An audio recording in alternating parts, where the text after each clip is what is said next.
মায়ের মমতার কারণে প্রত্যেক দিন মা বাড়ি থেকে সন্তানকে দেখতে যায় পাহাড়ের গুহায়, মাঝে মধ্যে গিয়ে বুকের দুধ পান করে আসে। সারাদিন যায় না, কারণ যদি বারবার যায় তাহলে ধরা পড়ে যাবে। ইব্রাহিম আলাইহিসসালামের মাতা বলেন, আমি সকালে যাই, পরের দিন সকালে যাই, সারাদিন কিভাবে আমার সন্তান সেই পাহাড়ের গুহায় থাকে আমার নিজের চোখে দেখা।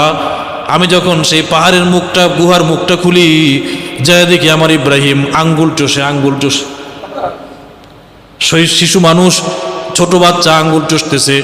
আমি নিজের চোখে দেখলাম হযরত ইব্রাহিম আলাইহিসসালাম, আমার কলিজার টুকরা ইব্রাহিমকে, তার এক আঙ্গুলের মাথা দিয়ে দুধ বের হয়, আর এক আঙ্গুলের মাথা দিয়ে মধু বের হয়, আর এক আঙ্গুলের মাথা দিয়ে পানি বের হয়। তখনই আমি বুঝতে পারলাম আমার এই সন্তান সাধারণ কোনো সন্তান নয়, আমার এই সন্তান স্বয়ং আসমানের মালিক আল্লাহর পক্ষ থেকে নাজিলকৃত সন্তান। ইব্রাহিম